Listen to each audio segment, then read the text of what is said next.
All right, all right. Welcome to this episode of Runs0b3r podcast. This is going to be episode number 3. This is a local Dallas-Fort Worth production. We do not only discuss running and sobriety, but all walks of life. For every one of us has a unique story. Today's guests are Ana Linares and Abril Franco Reyes. Work. All right. So what I want to talk about is I want to talk about Abril's 100-miler at Rocky Raccoon. So I want her to go over from training, nutrition, her crew. So Anna was part of your crew, right? Yeah. Yes, I correct. did. Yeah. And what it was like for your first 100-miler. I know for me, it was beautiful and hell at the same time. So it hurt, but it's so much beauty finishing and getting to that point close to the finish line, and tears start to roll down your eyes because you know you're about to finish a 100-miler. And it's like the percentage of people that do that in this world are slim to, I mean, you're under the 1%ers of the world basically that do 100-milers. So let's go ahead and jump into what made you decide. I know that you jumped from 100K to a 100-miler. So what made you say, F that, I'm going straight to the 100-miler? You know, so let me know or tell us about your mindset and why that was it a hard decision? Was it an easy decision? Did somebody else coach you through that and say let's go for the 100-miler, or was it all you? And so I want to hear from you. Here we go. Thank you. Yeah. Welcome. Yes. You're welcome. So the moment I decided to run the 100-miler, Yeah. Oh yeah. Uh-huh. I was lucky enough to pace Daniel Flores. So, Okay. Yep. Daniel Flores completed the Moab 240 Right, in right, October. And I shared 17 miles with him Oh, nice. after mile 150. So Okay. you can only imagine what it feels like after running 100 milers plus 50. Yeah, Yeah. I can't imagine. So, yeah, I've never done it. I don't know. When, Gosh, man. Yeah, when I picked him up, it was midnight. Uh-huh. And we were falling behind on time. So we were on a really tight schedule and we had to book it.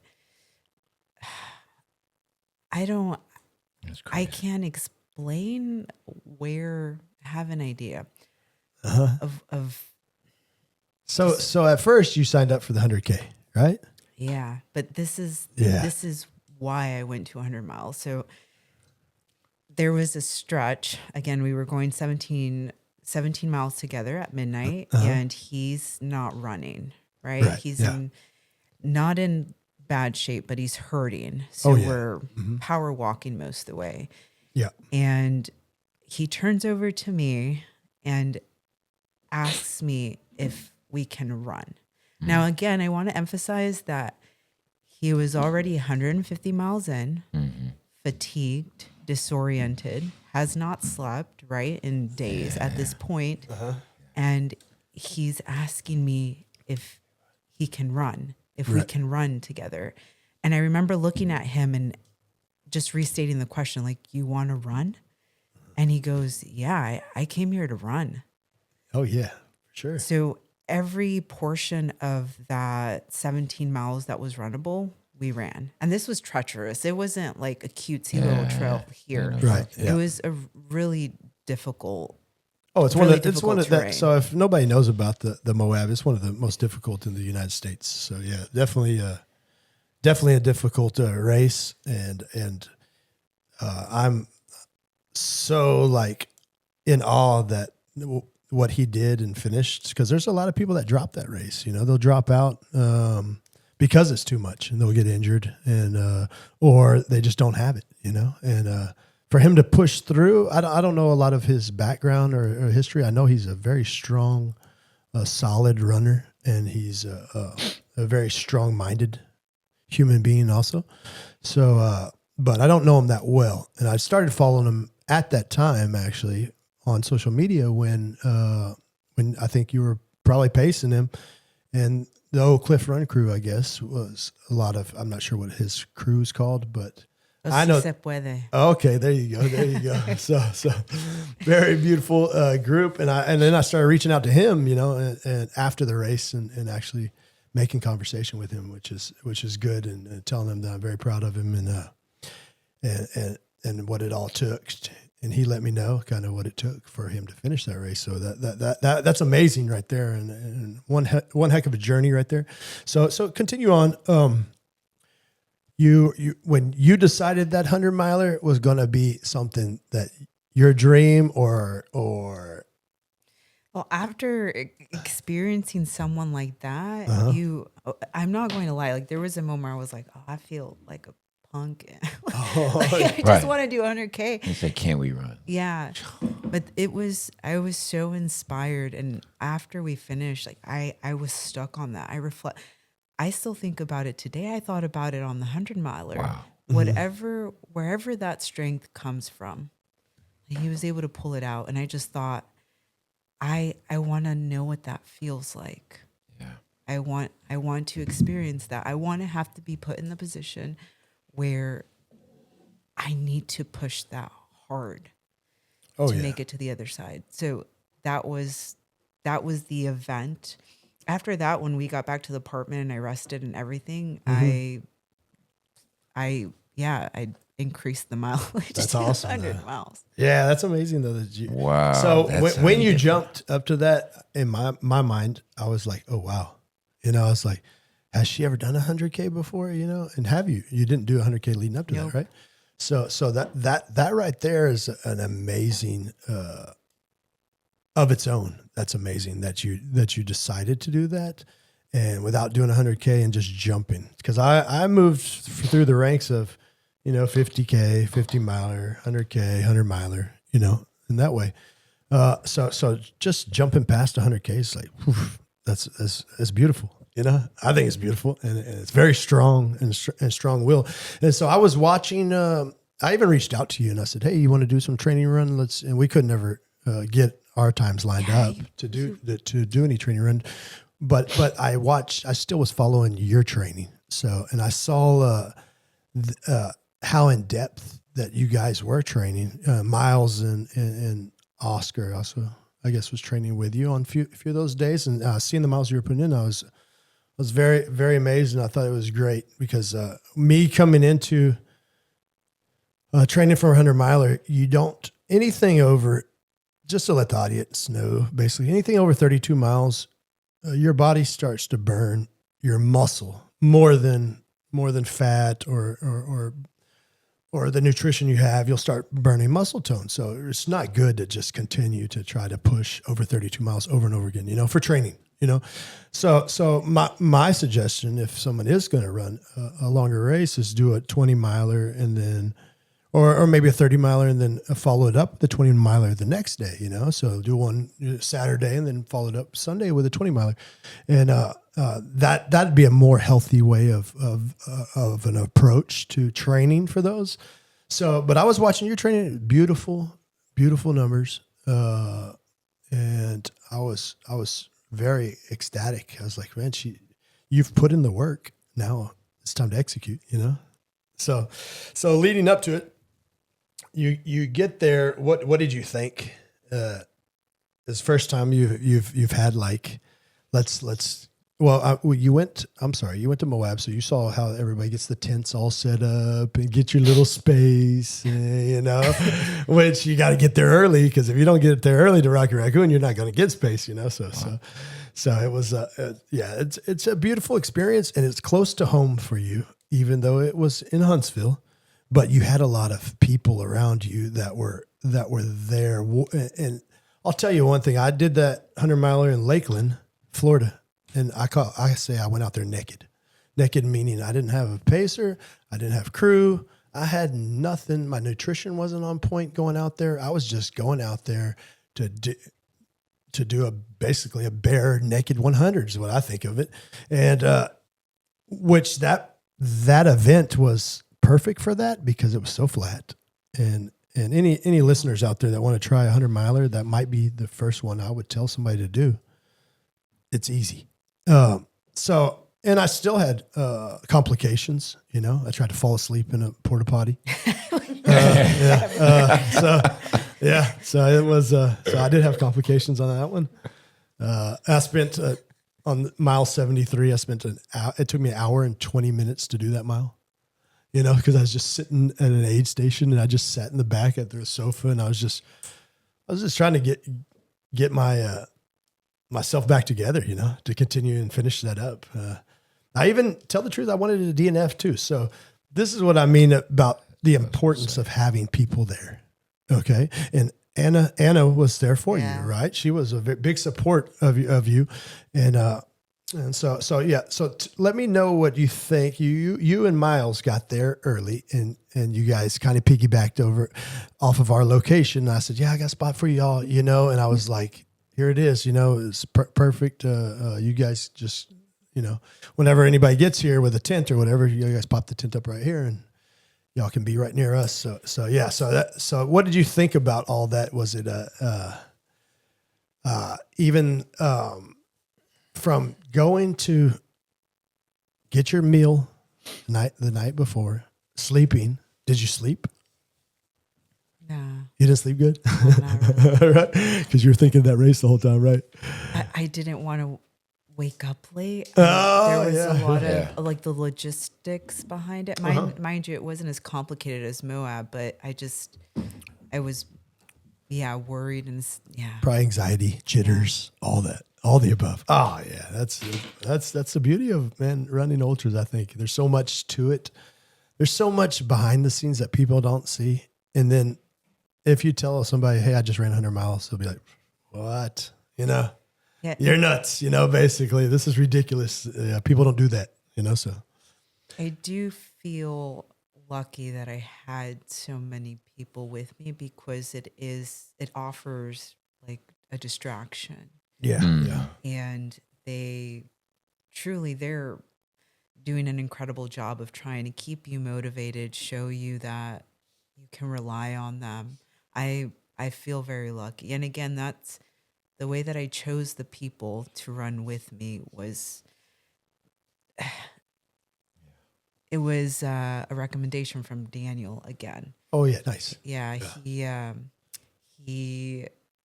He set up Moab. He chose people that hadn't paced before. And his recommendation to me was to bring people into the race. Like, don't make it just about you because it can't just be about you. If it's just about you, there's not enough motivation. There's not enough drive to complete those 100 miles.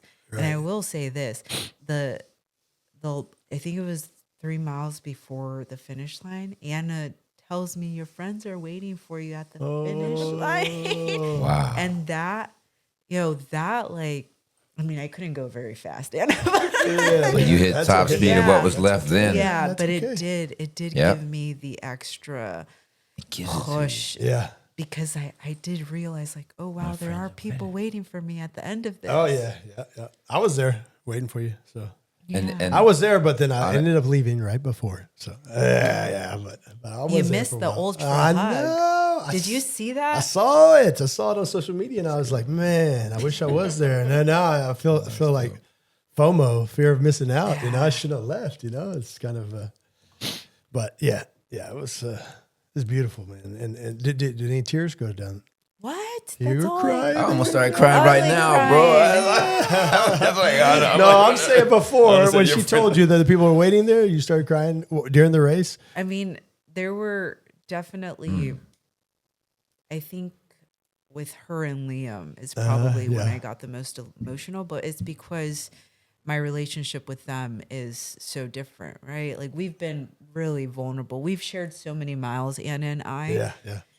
And it just, the connection is different. But Right. after, man, I don't know what it is when people watch you suffer or you suffer together. But my relationship with the people that pace me has changed. Oh yeah. When I say I love them, like I would punch faces for them. It's Right, a different. right. The connection has definitely strengthened, and Somebody who's been in the grateful. trenches with you, you discover Yes. the person of that person. So war for okay. that. I got one more, another question. Were you a street runner before at trails? Yeah, because I remember the first time I saw you was at Oak Cliff Run Crew, right? Yeah. And that's when I met you, and I was like, this girl right here, she's real cool. Let's chat a little bit. And we chatted, and I was telling you all, I was bragging to you about, oh yeah, I did 100-miler, I did this, I did that, like trying to tell you about the trail life a little bit, and I see you embraced it, and I love the trail people maybe over the street people. I like how you call them street people. Because just like you You're said, not even it's- giving them the dignity of road running. road They're running, just street people. Yeah, the street people and trail people. So I like that because Start off street people. just because it's more of a community and a family. It's more because I don't want to say street people are kind of snobby, but they're in a way they are a little bit. When I'm running marathons out on the streets, I don't talk to anybody. You can share dirt with somebody on a trail The culture's Oh, different. for man, 20 yeah. miles. Like I've met so many people that become my friends that I've met out on the trail, and then I'm doing races with them now. I'm traveling with them. Like that guy that was with me, Chris, that I introduced you Bam. to. Chris Barnes, not Bam Bam. No.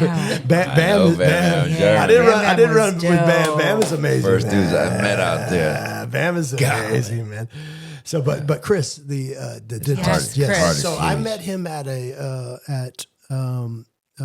Chupacabra run in it was here in Texas, and he actually smoked me at that race, but we shared the 50 miles. We shared probably 30 something of the miles together. Wow. So and we built a relationship, and now we're traveling together and doing runs together. So yeah. So it's beautiful, man. The trail community. And I was never a street person. oh, you were in the street. And then But I do have street friends. Yeah. I don't even know what to call them anymore. got a little street that's cred. Good. That's how it is. yeah, they got- Yeah. And you just jumped in it. Like you hadn't run 100K before you ran 100 miles, right? No, so after the Moab. 2022, I did the Dallas half. Yeah. And then after that, every Sunday Oak Cliff Run Crew would have their long run, and instead of doing the road run, I would go and do trails and then meet them after. So it took me a while to find people in the community, and luckily I found Danny and Anna. Dang. So that's So y'all met out there through that yeah, couple years. Through that was Oakland Run Danny, Club. Wow, What nice. that's amazing. the street Yeah, people. angle that, Street- run that thing out, angle that. Yeah. Street people. Street yeah, people. Yeah. There you go. I'm So just bugging, but 'cause by the that's way, amazing. shout out to OCRC. They're one of the probably I love them. They're very warm and welcoming to anybody. And so if you are a runner out there and you want to run on Wednesday, it was a Wednesday night. They run their third. No. What night? They have two social runs, so Thursday night Okay. and Sunday morning. Yeah. So I did the Sunday morning, but the Thursday night is like amazing. Group of like all other run teams tend to go out there All and flock out there, and paces, they're all out paces. there. And then yeah. So I never got to go out there for a Thursday because I work Thursday nights, of course. So but I've seen it on social media and other things, and there's so many people out there. It's very beautiful for sure. Right. Yeah, and actually, my segue into the trail race, my first one was Danny introduced us, or somehow we connected with Danny, and she had already done Borders to Badlands, so Okay. out in near Del Rio, Mhm. and yeah, I feed off of Anna. Like Yeah. it's just I tell her all the time. I think we were just meant to share miles together because it's never been with her. I don't feel with my street people. Yeah, I like the term. I do feel, yeah, I'm I not do. mad at it. I do It's feel a little bit of theory. competition. It is more of like a competitive Yeah. atmosphere, but with like Danny and Anna and Oscar, and even now that Miles like has joined us, it's different. Like I feel I'm always learning, Yeah. and they inspire the. Can I curse? No. Yeah. They inspire the fuck out of me. I'm writing that down. Mark. Yeah. She For sure. Yeah. So Anna did her first 100K at Dino Valley. Oh yeah, I did my 100K at Dino Valley too. In the Boy, grits yeah, of it, exactly. in the That's a grits. tough one there. Yeah, Yeah. go. hurts. That ain't no Yeah, joke. yeah, that was a tough one. not a joke. I actually signed up for the 100 miler this year. A so- Dino? At Dino? yeah. Oh my god. Yep, I'm gonna do it, and then I'm not gonna go back there again. But don't tell nobody. Ever. After that, I'm done. Don't tell Libby.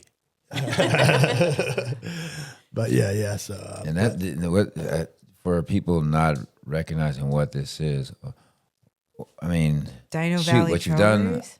I believe is crazy. Number one, just to jump into the 100. Number two, what you guys are saying is they're not just like covering 100 miles. If you look up, and it's not about the numbers, but you look at it like, oh crap, you like people are running the same pace you were at for 100 yesterday. We were out at this 60K, and so it's meaningfully completing it. But you guys hit on something huge here, which is not just the vibe of the trail is different, but it also goes to you're next to the beasts. People out there who are doing 7, 8, 9-minute miles. Yeah. And this one sport is such an equalizer. I dare you to find a race where you don't see a woman in the top 10, top 20. There's no other sport Yeah. that's like that where you legitimately like, no. Oh, she went first in the women's. Like, no. She's 10. And I just checked Rocky, and there's one right there at 10. And it's just, I love that equalizing nature of the sport. It just shows like, let's see what you really built for in life, you know. But they're not mean people. I lived 25 years in New York City. I run Central Park. I made it a point to go catch the guys with the little short shorts and the split. I put on Chuck, hey, I got put on those Chuck short shorts. Taylors because I'm street people at that point. They may be like bad street people. I'm like, I put on Chuck Taylors. I'm gonna go get him. I'm gonna lap him in the park. It's that kind of competitiveness, and so the beasts, they don't talk to you. But on the trail, the guy's still gonna get his work in. She's still gonna get her work in and be gone. But then when they pass you, it's like, hey, are you good? Are you okay? Yeah. You never see anything like that. yeah, for sure. So Anna, I got a question for you. Yes. What is the most treacherous race or adventure you have done? Was it that Dino Valley 100K? Yeah, I think it's probably Dino. Oh, was it? Yeah. Yeah, when it comes to like just pain, Yeah. Wow. because when I did Del Rio, and that Okay, was my first 50K, and I signed up for it, and I was like, okay, I want to try something like beyond the marathon distance, Yeah. because I was street people. Yeah. Yeah, she's one of them. Yeah, I jump back and forth. Yeah, but I do the same. So yeah, I signed up for Del Rio, and it was kind of like I had only done one trail race before, which was Possum Kingdom at Fort Worth. which is I love that race. And Yeah. I I'm gonna did do it this year. Are you doing it this year? Y'all We're going? doing it. I'm doing that Were one you too. doing 69 miler? I did it last year. No, just the 17, just a cute one. We want to Come like, on, you get a belt buckle for that Yeah. 69 miler. You know that, right? I don't know about Possum because I did the It's 8-miler. Yeah, it's Possum Revenge, right? Possum's Yeah. Revenge, yeah. You can get a belt buckle for that 69 miler. Oh, you do? Yeah. Yeah. Here, wait, hold up. Let's see, man. It's in here. It's a meaningful little run, that one at Possum Possum, Kingdom. yeah. Yeah. I like it because you can Yeah, camp. actually, There's a they can lake. choose, Yeah. choose from four different belt buckles, or 5 different. I think he has options to choose from. So cute. yeah. So That's the only reason I ran yesterday's Cupid's Gauntlet. I saw that medal. I'm like, that's the most beautiful thing. I gotta Wow. But yeah, Possum was the first trail run, and then it was only an 8-miler, and I was like, this is very different. Yeah. And I think it was the people at the race that made me realize that, because it's a really long story, but basically it was my first trail race, and my husband was gonna come with me, but then there was a show in Deep Ellum, and he's like, I need to see Bright Eyes again, and I was like, okay, I'm gonna go camping by myself. Oh, yeah. So he was enjoying Bright Eyes, and I was like camping. And before the race, I had to like, I was still like with a little notebook trying to figure out what to take. I didn't know Beautiful. everything about trail. And I go to use the restroom, and I leave my key inside the car, and I close the door. Oh, yeah. And I just have my trail shoes. That's all I have. Oh, no. So all the gear stays in the car. The race is about to start, and I'm like, well, what do I do? And I tried to call, AAA, like everything I could think, and nothing is coming out all the way to the lake. So I was like, well, I'm already here, so let's just try to figure this out. So someone gives me like a water bottle, like just one of those. Hey. And I was like, all right, let's just do it. So I was like, forget about the car, forget about everything else, let's just do the race. The flip, like you literally said, I'm here. Let's run. I mean, there's nothing to do with the car. Let's go. My husband eventually will make it out here at some point, so might as well just run. So it was when I was coming back, I think that year was pretty cold, which is usually not. Usually it's pretty hot. And that year was like super cold, and I'm just having like the little shirt. And I ended up in the little aid station with like emergency blankets and like just waiting for like, I don't know, it was maybe 4 or 5 hours just feeding off the like the little aid station. Like oranges and chips and beer. Right. But everyone was so nice. Everyone was just like very nurturing, very like, what do you need? Like, and everybody was talking to me, and I had time to spare, so I ended up just having conversations. At the medical tent, and I think that's what it did. Like, it was just the people, running the race. I remember. So that's a Blaze Trail, right? Was that Blaze Trail then? Or not? Okay. I think it used to. Was it Chris? It used to be Trot before the. It had the rainbow. Okay. It had the possum and the rainbow. Yeah. Okay. So that was before Blaze Trail took it over, right? So I think that I forgot the guy that ran that, but I like that guy. He was a kind of bigger guy, right? Like, that would run the show, I think. Don't remember that part. Yeah. He's a real nice guy. I think he moved on, and he works for like Ultra Runner, the actual sign up. Now he's working for that company, or he's working for somebody. I forgot his name though. But I ran that. So the same race, Possum Revenge. I've run the 17 miler, and then I've run the 20 something miler, and then 69 last year, and then I'm doing 69 again. So, 69. Hey, I'll tell you that one's a tough one too, because Possum is it's tough because when you hit the darkness in the nighttime, on that 69 miler, it's tough. That part was tough for me because there wasn't any light in sight, basically. It's a long. I sweat. And I didn't have anybody it seemed like no one was on the trail with me. I was just like in the darkness by myself, but that's what it is. I made it. So, yeah. Matt, you guys had me writing a question down that I'm going to explore, which is, I've said it about trail, like the beasts will get their work in, but still be nice. But I'm wondering, is there any other environment? Maybe there's one you've been in where you have pure high performance, pure gangster high performance, but also the camaraderie of real humans. Very rarely. Like, I play a lot of basketball. If I make a good shot, the opponents, I can be like, hey, man, I appreciate that. Running on the roads, no. We all become, that's why I like the trail more. And I had to catch it. I might become that street dude on the roads. I'm like, no, I'm coming to get you. But, and then I think of other environments. There's no other sport, or even going past the sport, name a it's where your highest performing companies are, where you do have high performing people, and you have the pressure of performance, but you also have, he's still going to get his, and it's not anti-me. I don't. Oh yeah. I work in drug development, and it's a high performing industry and pretty cutthroat. Yeah, everyone's a shark, and no, it's not. I think it has to do with I don't know, these things you're choosing to do them, and they're really physically and mentally challenging. Yeah. I just can't. They make you a better person. Oh yeah, for sure. Like, I can't imagine leaving a race not learning something new, or, Oh yeah, for sure. So when y'all did do that, did y'all have a lot of takeaways from that Rocky Raccoon race? What? Oh my God. I told Claudia, she inspired a whole story. Oh wow, for yeah, me. that's fantastic. So you learn a lot. I learn every time I'm running next to somebody. I'm learning something, you know. So it's beautiful always. So I think. We haven't talked about it yet. Not yet. What was it like for you? So did you? So let's go back and say how many miles did she pace you? She paced the last 11. Okay, like, 11 miles in. Okay. Liam and Anna got me at my worst. Okay, yeah, for sure. 11 is sleep deprivation. You might be hallucinating. I know the first time I ran, I was hallucinating. So yeah, you're definitely at your worst, and you're close to the finish. So it's probably the happiest too. The pain.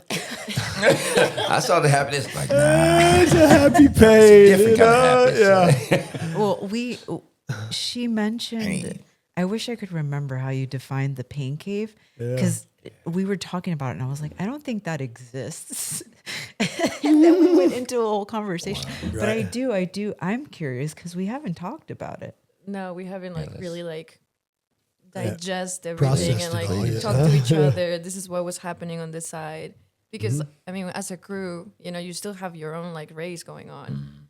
Even we're very, comfortable in those little chairs and whatever, but it's still going on, a lot of things. Yeah. And there's a lot of little stories. I was sharing some of those with you. That was the whole location thing. Yeah. Because we had these other two guys running and we were trying to figure out when the runner was going to come back, to have everything ready, to have the waters ready. And it was so funny because Miles and Oscar were running, but we didn't have their location. Right. So we're just always just kind of waiting for them. And it was just really funny because she managed to share her location. So we were beautiful. We knew when she was coming. We knew where she was slowing down. So it was very useful. So I'll say one thing about Abril and the way she organized and prepped everything ahead of time. It made it so much easier for us. So at the time, there was her boxes, everything was labeled. Yeah. If it was nighttime and she's like, I need this for and we're like, okay, it's already night. There is a box that says nighttime. Oh, nice. Yeah. There's a medicine for everything, blistered stomach, everything was just so well organized. And that was such a That's cool for runners to hear. The runner's responsibility to help your crew. Exactly. Yeah. Damn, I learned that from Daniel too. Yeah. That's beautiful. That's huge. You learn a lot from other runners for sure. You do. But no, keep going because I want to. Because we haven't. No, it was just very. It was just very interesting. It was also we're there for you, trying to do the best that we can, and also we're not trying to I think the people, and I told her this while we were pacing, but I was the people that you chose, at the same time we got along pretty well. And it's people that I haven't had the opportunity. I haven't given myself the opportunity to get to know at a deeper level or having longer conversations. So I was a little bit. I'm not saying I'm antisocial, but I'm very shy sometimes. Yeah, it's okay. Yeah. So coming into it was Abril's people. I was these people have known each other for so long, and I'm just gonna be there, kind of standing there. But it worked out very well. Yeah. And nighttime is coming, and all of a sudden we just hear someone saying Ian's coming, and everybody was just their moods also lifted. Yeah. And Ian was such a also a spark because we're all on a tire, which is okay, what we need to do, it's getting cold and there's so much going on. Right. And then it just seems Ian just came to lift up right at the moment we needed it the most. Oh, and yeah. Nice. I haven't had the chance to talk to him at all, but I think that's he should know that. Right. That he came in and he kind of took over for a little bit, and I was just everything kept functioning. Oh yeah. And just beautiful. For context, Ian's also a beast, but he's not gaudy about it. He doesn't talk about anything he's done. He recently cycled from San Diego to Florida by himself. Oh, wow. Yeah, That's what I mean. He never talks about it. He's not a showy person. Right. But he did give me some beautiful words at mile 80. I was suffering and we were a little bit worried about time. And I go to him, hey, do you have any advice on what to do? We're pretty close to cutoff and I'm moving at this pace. I can't really move much faster. And he looks at me and he kind of like questions me, like, and then he goes, "It doesn't always hurt." Right. So just remember that it doesn't always hurt. Yeah. And then Liam didn't force me to run, but Liam encouraged me to run. Yeah. So I made up about 2 hours with Liam. Oh, nice. So when I got up with Anna, we were in much better shape time-wise. Yeah. Maybe not having to, but can you go deeper into what you took from "it doesn't always hurt" if you want to? Yeah, no. I think we get so preoccupied with the physical like experience of running. And ultimately it's mental. Ultimately, if you can get your mind to show up, you can push your body will follow. Yeah. And you do forget that it hurts. That's what I was wondering. So the Liam, oh man, if y'all knew Liam, he's such a bright spirit. But when we had a conversation before then, and I did tell him, you're going to get me at mile 80 and I'm probably going to be in bad shape and it's probably going to be really uncomfortable for you to push me, but you have to push me. You have a job to do. So whatever it takes. And he understood that. I know it felt bad for him. I could see it on his face when he was running and I was shuffling behind him, right? And in the worst pain of it was the worst pain of my life. That there were moments when I thought, like, this is not the hardest thing you're ever going to do. This is not the hardest thing you've ever done. So just keep going. But Ian's words, it doesn't always hurt. It doesn't always hurt. Right. Yeah. Like And that doesn't mean it's not that it is what it is. Yes. It's still pain, but it may not always hurt. But you have to getting through to that space is the craziness, because it still is what it is. But there's no other way but through. That's the only way you're going to get to the other side. So yeah, that was very helpful. Yeah, that's awesome. Hey, okay, I got something for both of y'all. What got y'all into running? You first. Anna first. Let's go Anna first. Yeah. Okay. So it was in around 2013 that I was living in Boston, and I was doing yoga, and I was like vegan and just kind of like, I don't know. But everyone in Boston was running. Like it didn't matter what time it was. So like even, I was taking the train to go do something at like 7 a.m. There was people running at noon, people running even like all through the winter too. Huh? Yeah. Even at night, because people have like maybe like shifts at hospitals. So like the city never stops in that sense of like people at the Charles running and bicycling and like, so it was just one of those things that I was like, maybe I'll just step outside and I start doing it. It was like no one was around. Back then there was like, maybe Instagram was like the very beginning of Instagram, but it's not what it is right now, that you open your app and then you have like advice on shoes, nutrition, pace. This was just nothing. Like you just step out the door and you're like, okay, now what? Right. So I ended up going to a Payless store to get whatever shoes, like no brand shoes. And I just started going out. It was maybe like a mile, half a mile. Right. I have no idea of the distance either. Like this was just out and doing it. So I kept doing that for a little bit, and then I moved to Texas. That got completely paused. And then here in Texas, I made a really good friend that she was like, hey, I'm running at the lake. You want to come with me? And I was like, maybe some exercise will do well. And that's kind of just what restarted the whole thing. What lake was that? White Rock Lake. Hey, shout out to White Rock. Yes. That's a trip. That's kind of it. Yeah. That's a beautiful, and the running community out there at White Rock is amazing, I think. So yeah. What about you, Abril? Oh man, I wish mine was as exciting. Yeah, no, mine was.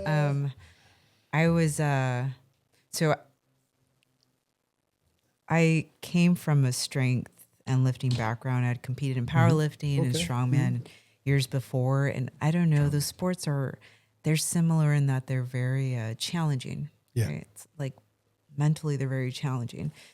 But I was looking for something new, and I had just gone through a really big life transition, came out of a long-term relationship. I know I was a little lost.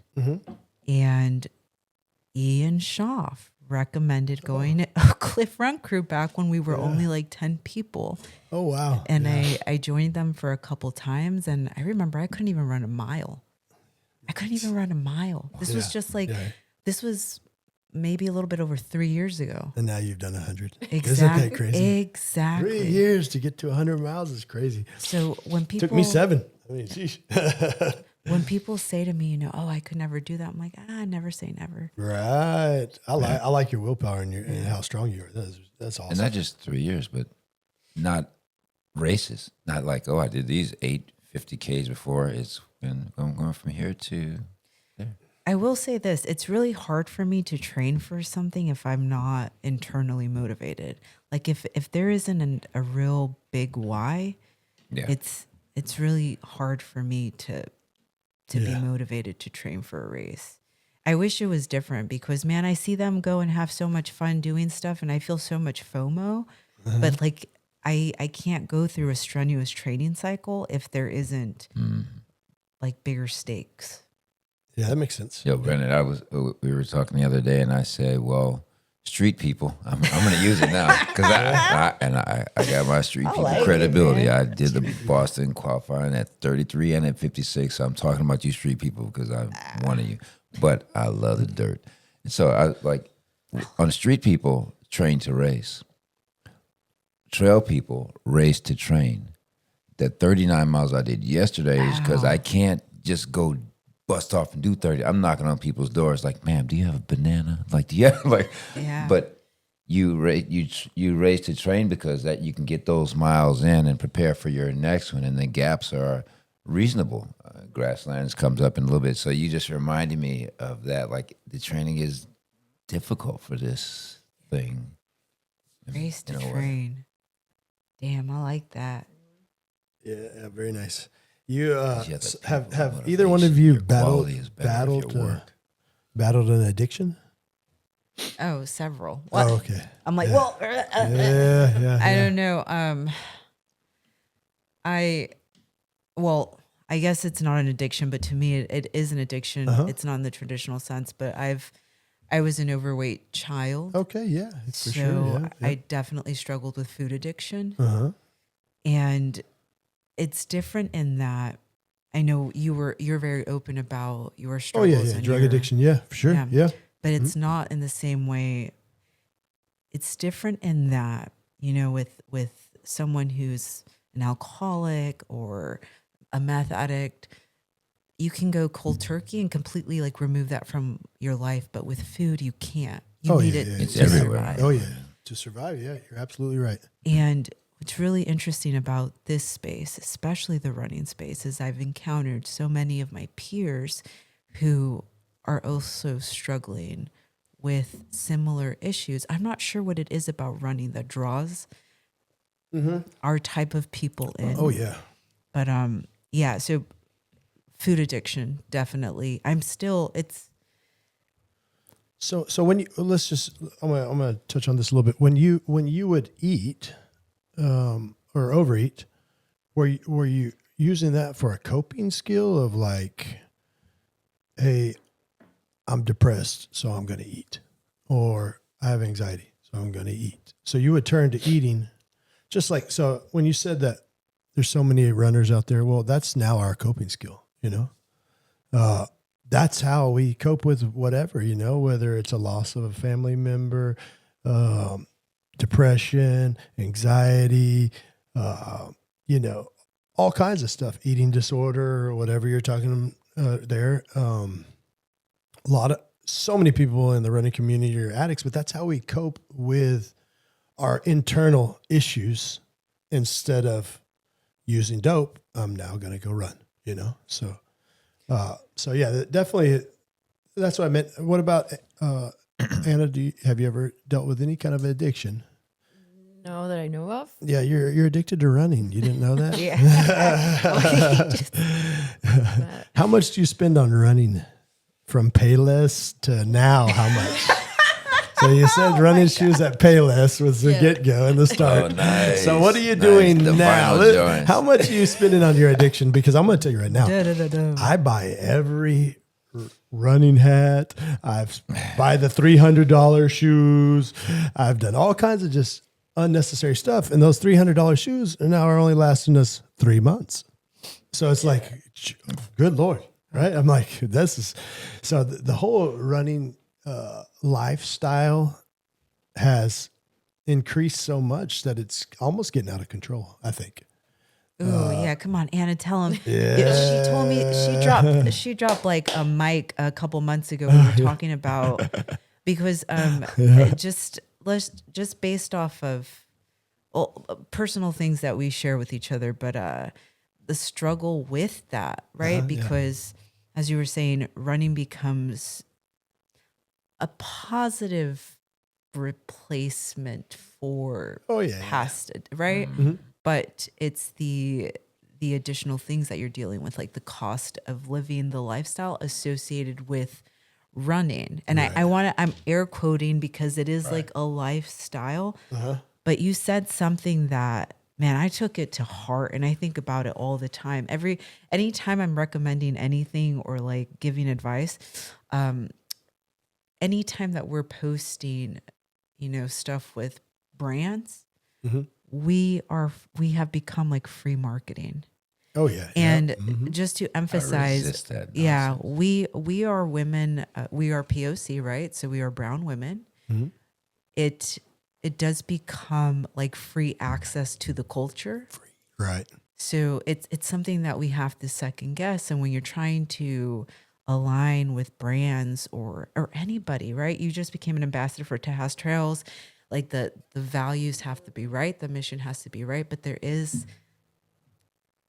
costs that are not monetary associated with running and the running lifestyle.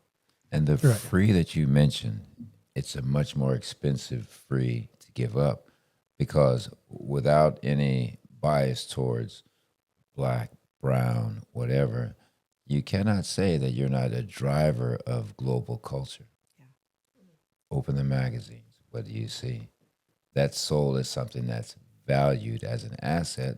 Every doggone commercial in the last Super Bowl. I don't care if it was 100% not us in it, the music behind it. And so it has become global culture. If I can get it for free, though, that's a deal. And there are very smart people who know that, she's going to throw that up there for free, and then we're going to blast it around the horn and make money. Yeah, just trying to, I don't know, like trying to find ways to like reduce the cost of kind of like maybe find things on sale. Yeah. And also having like, for me, it was a little bit of like being more conscious of what I'm buying. Is it going to work out? Can I return it? Like, so there's like now like a whole process on like thinking about certain shoes, blah, blah, reading reviews. Do you shop at runningwarehouse.com? No, I haven't. Okay. Because you just mentioned return.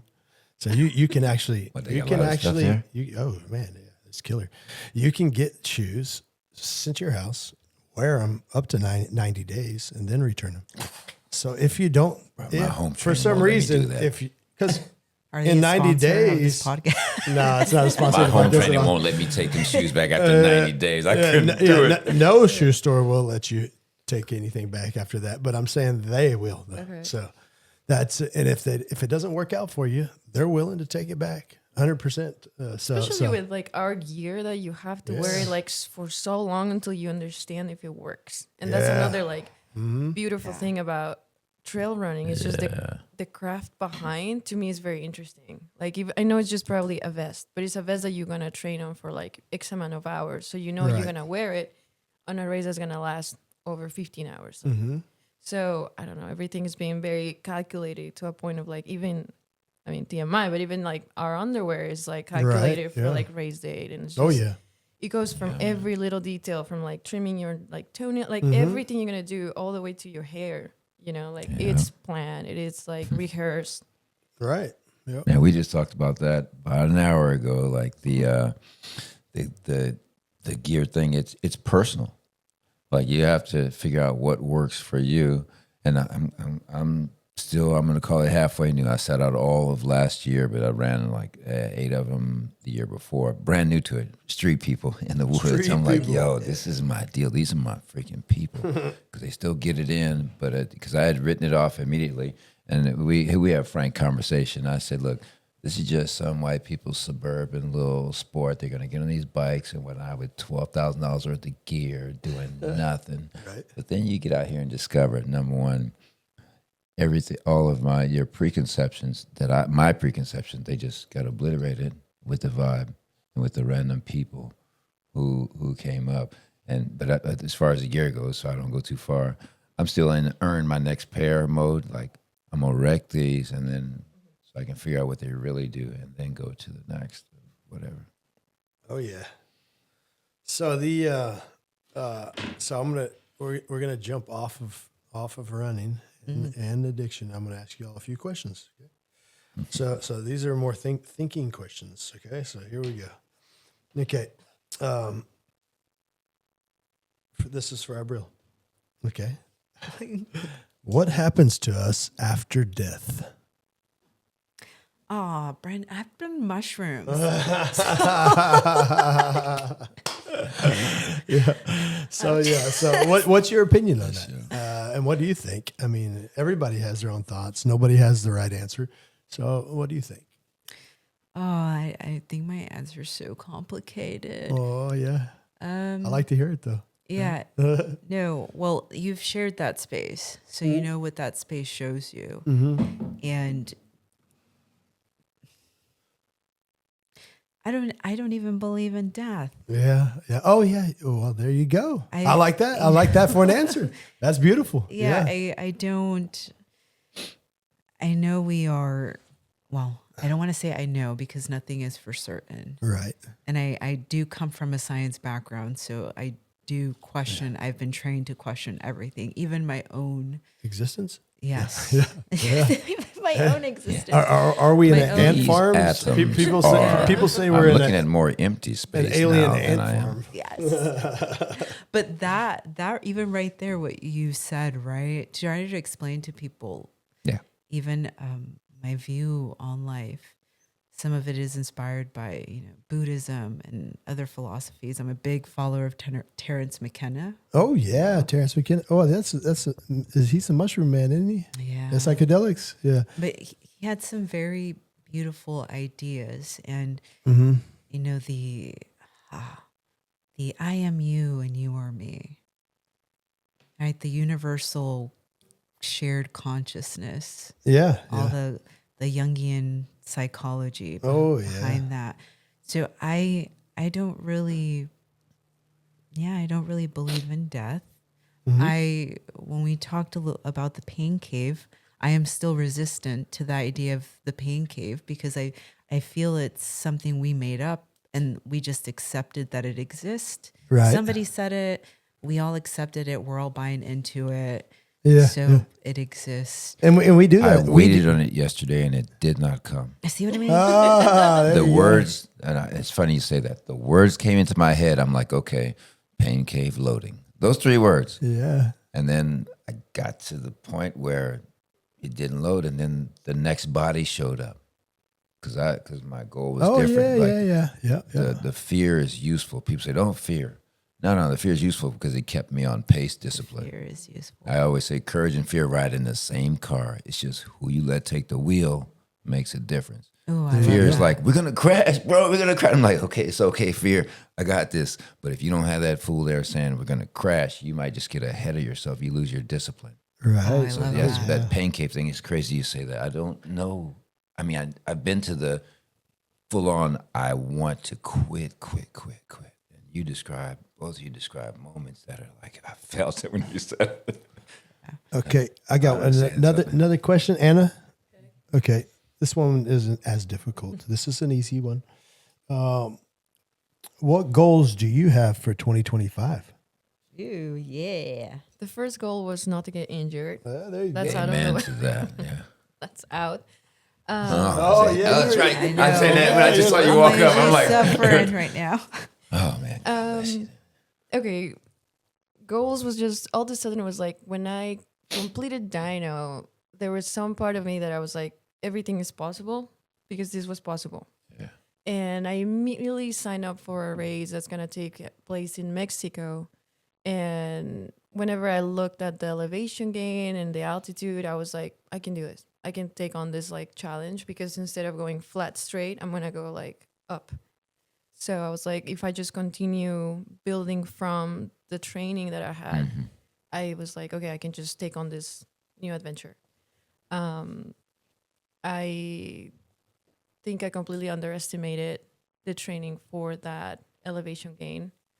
So one of my goals was just to do that one, take a small break, and then prepare for Detroit. Because I was trying, it was just so funny because I ran BMW the half right after dyno, and I was feeling fun, like just fast and fun, and like hanging out with street people. Yes. It was just like on my lane, you're not looking at anyone, you're just like, it's just you. And I was like, maybe I want to go back and do another marathon on road and just like, oh yeah, just train speed. Kill it. So that's kind of like floating in there because then after your race, we talk a little bit about jumping back on like a long distance for trail. Okay, yeah. So those are kind of like the goals right now. I also signed up for a very small sprint triathlon coming up. So it's been very interesting also adding 2 disciplines that I'm like not so familiar with. Yeah, that's beautiful. Have you done any? No, Nothing. this will be the first one. Oh, wow. So have you swam? Are you a swimmer? I started learning about a year ago with YouTube videos and just people helping me at the gym because they will see me struggle and they will give me like a little tip. They'll be like, do this, maybe buy this, like floaties, whatever. So I just been training at the gym. Right. And just hoping that YouTube. How's it going? It's going well. Like I feel like I can at least sustain. How's your breathing?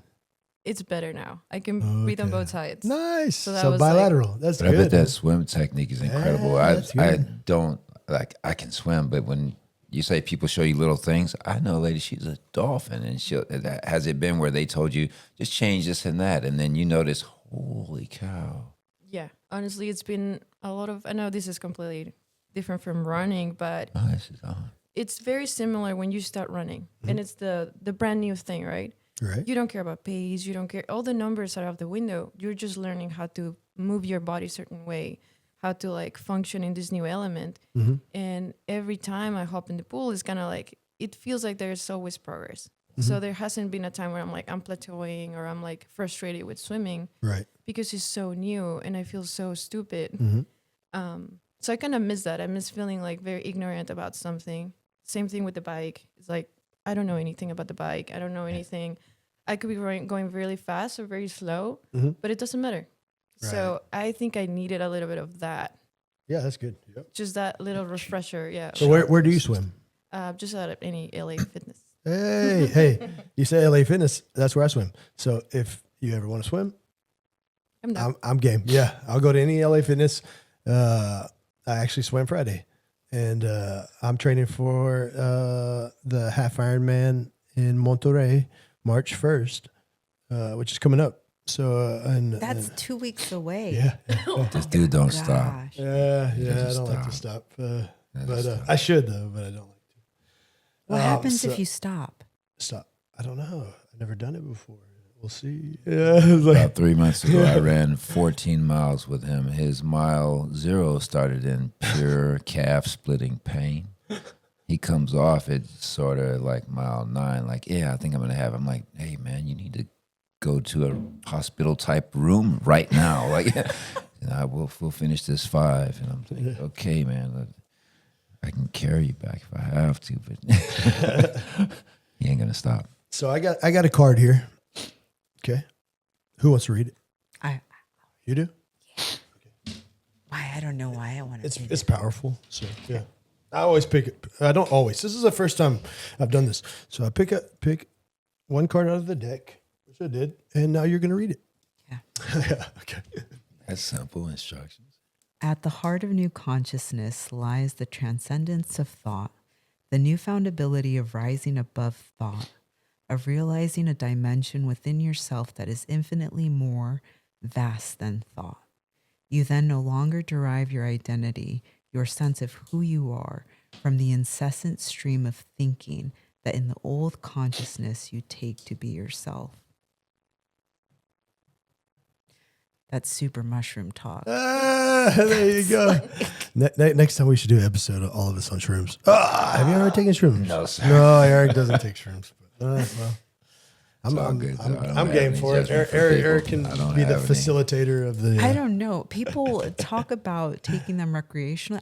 I'm scared of them. I would not take them Oh, you don't like recreationally. Well, No. runners are doing microdoses of psilocybin. I've seen that. but Yeah, the I haven't- I LSD haven't runs done that.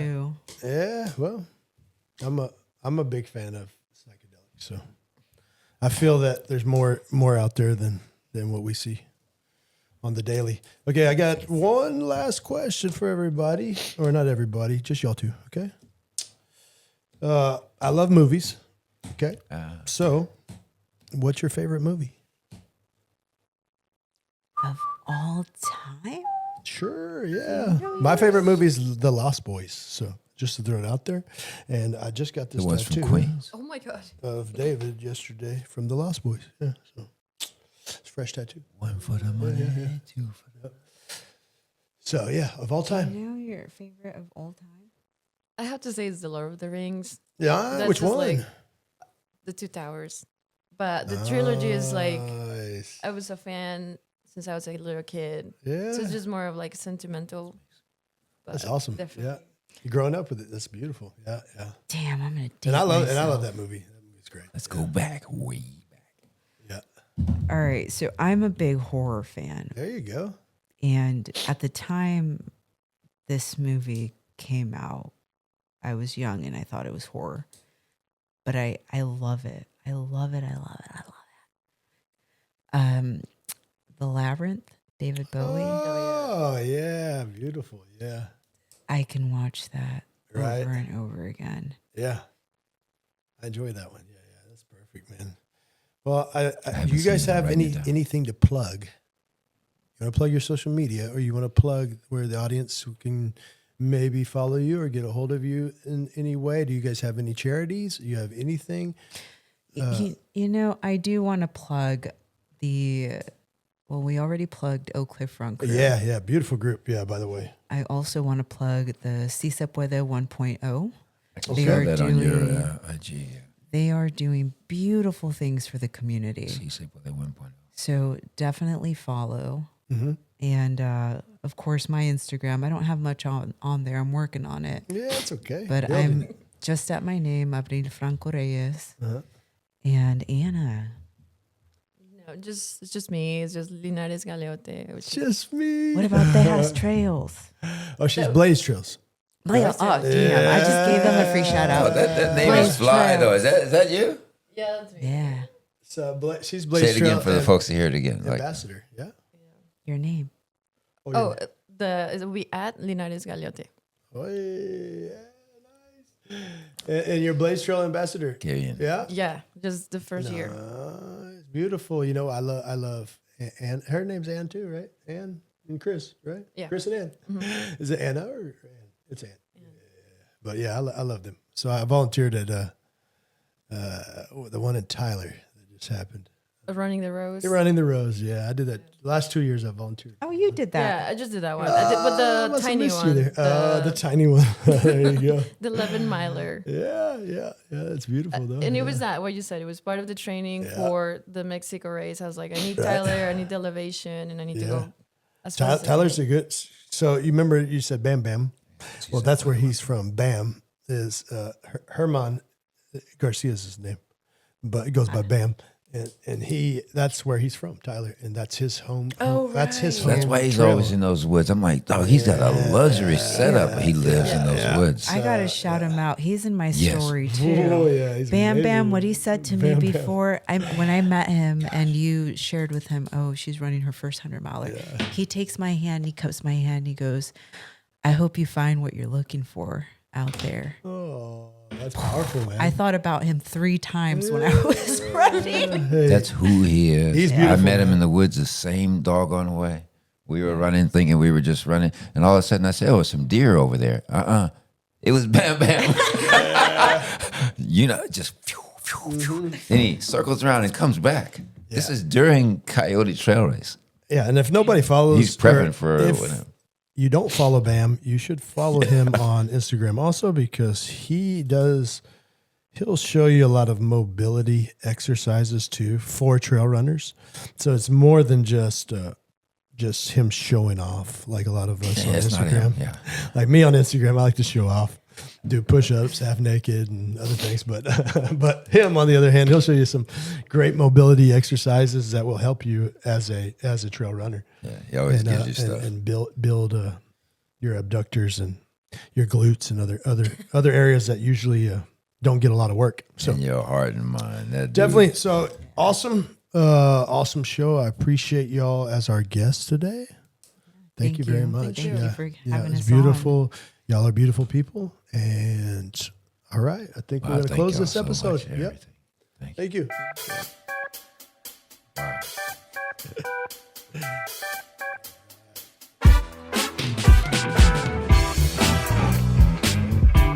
Feels like a baseline.